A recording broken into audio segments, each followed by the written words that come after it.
In this video, I'll teach you the basics of remote viewing, and you'll be able to try it yourself against a mystery photograph at the end.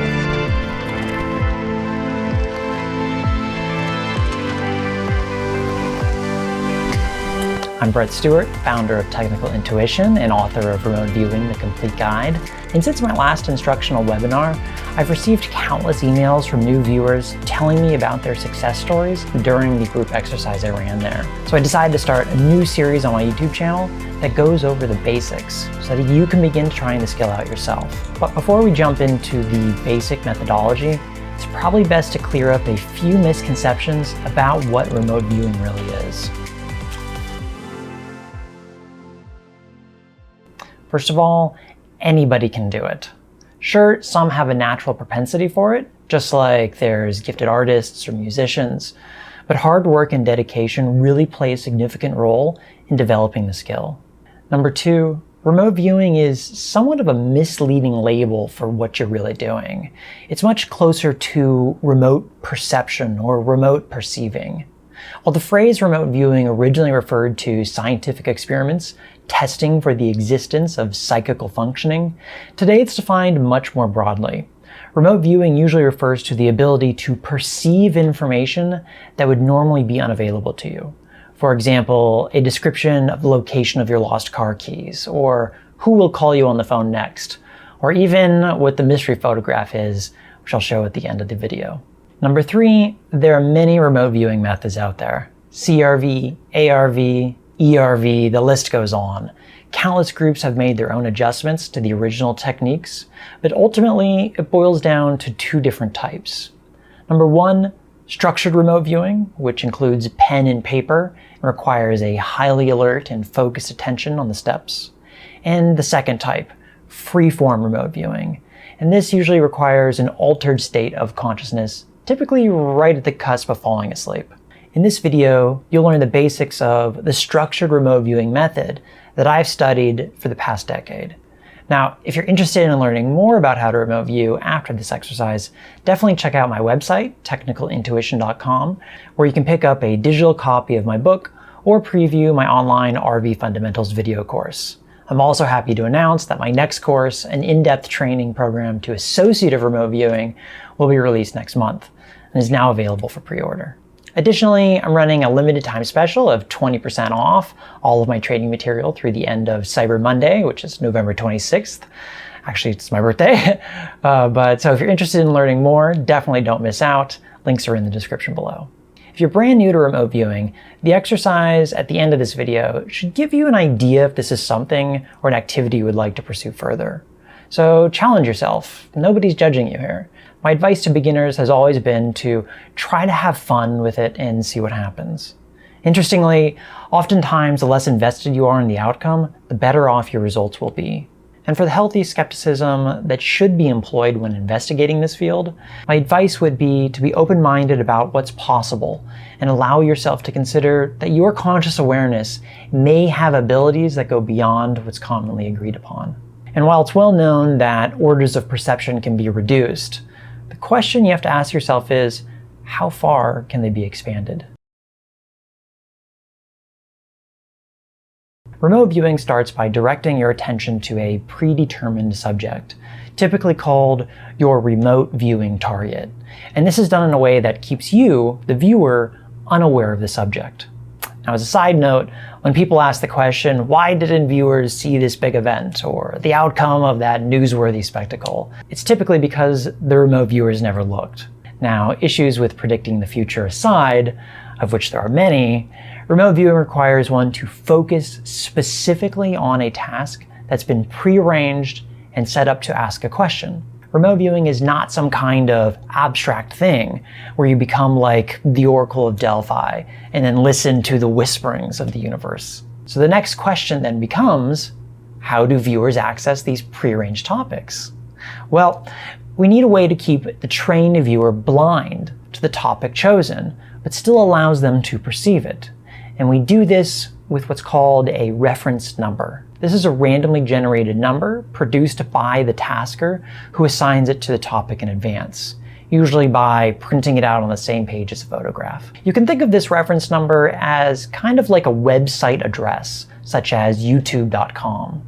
It merely points to the assigned topic, and it might look something like this on screen: 1, 2, 3, 4, 5, 6, 7, 8. Now this number allows you to direct your perception to the desired topic, while still blind and unaware of its nature. As an example, if your target was the Eiffel Tower, don't worry, it's not your target, then it would look something like this on the screen. Simply a photograph and a reference number printed out on the same page. So let's jump into the specific remote viewing steps. Step 1, kinesthetically connect. So now that a topic has been chosen in advance and assigned with a reference number, the viewer can get to work. And to begin, you need a way to direct your perception to the chosen target. If this sounds complicated, it's really not. For example, choose any object in your room and now think about the steps required to perceive it. What would you do? Now obviously, this is something that can be done without thinking, but slow it down for just a second. As an example, I have a picture on the wall behind me. To perceive it, I would need to turn my head and focus my eyes on it.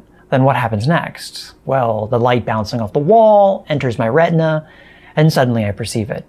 No action was really required on my part other than turning my head and then focusing on it. The perception part simply occurred because I looked. So, as remote viewers, how do we look? Well, we need a way to connect with the topic. I like to call this shaking hands with the target.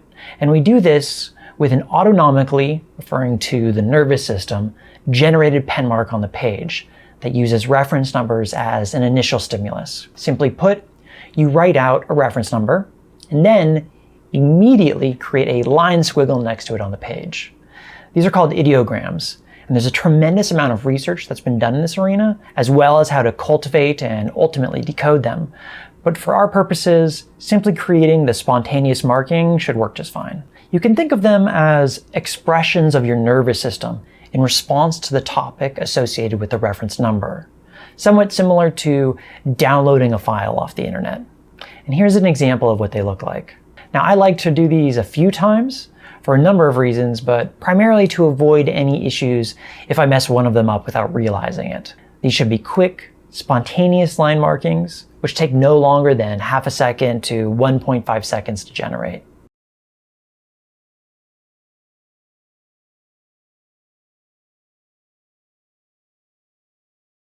Step 2, catch and record your impressions. In this stage, your goal is to record your impressions one at a time while moving through a list of sensory and dimensional categories.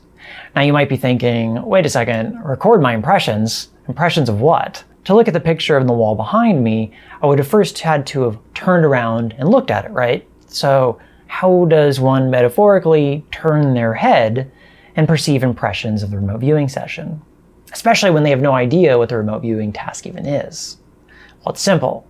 You utilize your intuitive sensing to catch and record your thoughts. How is this done? Spontaneously. If your perception is a vehicle, then spontaneity is the avenue or road it travels down to get to your desired destination. That is, the information that you're seeking in the remote viewing session. And believe it or not, you're actually already adept at doing this. In fact, you've been doing it every waking moment of every day of your life. Now, when you look at an object in your room with your eyes, you don't have to beat the visual information out of it. You don't look at a tree and say, tell me what you look like. It's simply there. The information simply arrives by itself, by nothing more than your attention. In this remote viewing stage, it's really no different. Whatever intuitive impressions arise spontaneously, after shaking your hands with the sight by creating the ideogram, then these descriptive words should be written and recorded on the page. Now, you might be asking, hold on a second, Brett, I've never used my intuitive sense before. I'm not even sure it exists. Well, if you can create a string of descriptive words randomly, or perhaps better put, spontaneously, then you can catch and record intuitive impressions. Because after all, what really is a random thought? Is there really such a thing? Can you be sure that it wasn't derived from some sort of stimuli, whether known or unknown, conscious or unconscious? For example, if you were to seemingly randomly get a thought about your best friend, who then calls or texts you in the next minute. Sure, coincidences do happen, but what if it happens so often? And what if it's a shared experience by millions of people? Wouldn't it be fair to at least consider that something more is going on here? Your goal is simply to pay attention to what arises spontaneously. Notice and record what comes up. That's it. However, if you try to force these thoughts into existence, you'll likely get a lot of noise and a lot of nonsense. Accurate information tends to come without effort. Imagination, on the other hand, tends to require it. To perform this step, simply move through the following categories, writing down spontaneous impressions for each: textures, colors, smells, tastes, and so on. Here's an example of how you would actually go through this page. Writing these descriptors should be done fairly quickly, with no more than 2 to 3 seconds between each one before moving to the next category. Now, if you hang around in one of these categories for too long, you're likely to activate your imagination. It's only a natural response. Since nothing arising spontaneously, you have to force to arise, and you'll have to create it. This is not something that you want to do in a remote viewing session. You can kind of think of imagination as a giant boulder chasing you down a long hallway to the finish line. If you move too slowly, it's going to overtake you. So don't give it the opportunity by keeping a fairly fast pace. If you're always moving forward, you won't have time to look back, which is a surefire way to engage analysis and imagination and ruin your remote viewing session. Finally, at the very end, ask yourself this question: how would I feel, feel being the qualitative word, if I was physically at the location? We're looking for your emotional response, so go with whatever arises first. Don't analyze it, don't question it. For example, the subject or topic might make you feel happy, amazed, shocked, or bored. Look for the spontaneous emotional response and then write it down. Step 3. Sketch archetypical impressions. In this last step, keep with the spontaneous theme and spend about 15 to 30 seconds to quickly draw your overall archetypical impression of what you feel best represents the target. Now, if you feel the need to produce a couple of quick sketches here, that's perfectly fine, but your goal isn't to produce high-quality detailed drawings. Basic shapes work best here to denote the orientation and the scale. So in the Eiffel Tower example, a viewer that's successfully locked onto the target would likely produce a peaked shape for the massive structure. They might also pick up the flat land underneath it as the horizon line, or even some of the finer details like the crisscrossing beams. Your goal here, though, is to keep it simple. And don't try to figure out what it is by using analysis as you produce these sketches. It can be useful to think of a tiny brain in the tip of your fingers. That little tiny brain is what's figuring out what should be sketched and where the line should be placed. Your job is to simply let it do the work. Let it be spontaneous. And once you're done, right at the very end of the page, the word end. All right, so you ready to give it a shot? If you need a bit more time to prepare or want to go back and review some of the previous sections, I put the timestamps in the description below for you. What you'll need to get started is a few pieces of blank white printer paper and a black pen. I've also made a basic template available for you for download on my website, so that's also in the description below as well if you want it. I recommend clearing your desk and general peripheral vision of any visual distractions, such as bright colors and patterns, reflective jewelry, and especially your cell phone. I'd also avoid sitting in front of an open window as to avoid the distraction of moving people or cars passing by. And so with that, let's begin. Here are your reference numbers up on the screen. Go ahead and pause the video and begin when you're ready. I'll see you on the other side.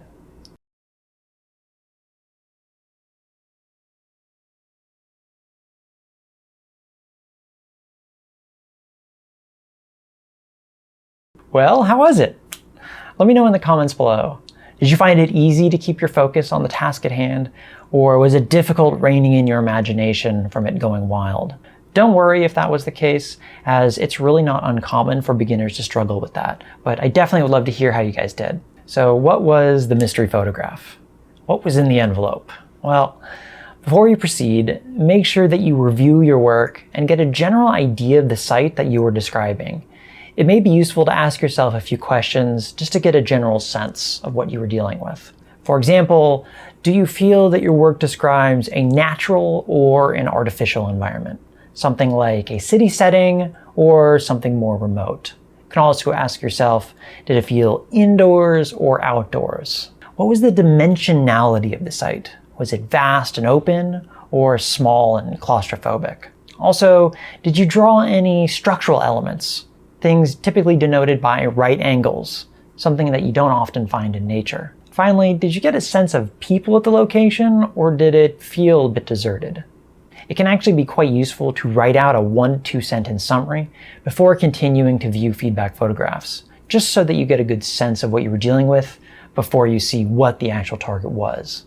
And while this beginner format doesn't delve into high-level idea acquisition, something that I teach online and cover in my book, you should still be able to simply describe what your target was with the spontaneous data collected.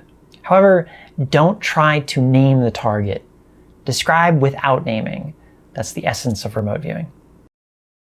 The topic selected for this video was the Incan citadel set high in the Andes Mountains of Peru, Machu Picchu.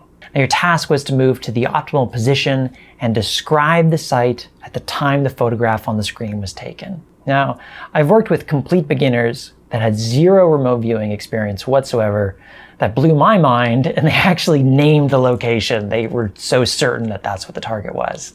And this was without any front loading, and this was basically the first time they'd ever tried the skill. How well you did will vary pretty significantly, probably depending on a lot of different factors, too many to cover here. However, I will tell you this. I found that just about anyone can learn to develop and expand these perceptual faculties. And decades of scientific research have been invested into this field. And while most mainstream academics discard the evidence that's been done because it's just too inconvenient for their personal beliefs, that doesn't mean it doesn't exist, and that you can't learn to harness these natural abilities with dedication and practice. If you enjoyed this video, please definitely leave me a like below and subscribe to the channel if you haven't already to stay updated on future videos. Also, let me know how you did in the comments below. Some people run into astonishing beginner's luck, sometimes referred to as the first timer effect, while others takes a little bit of practice to get used to. I was in the latter category when I began, but with practice, I was able to elevate my level of skill. And with that, I hope you enjoyed learning about remote viewing. I look forward to reading your comments below, and I will see you guys in the next video. Take care.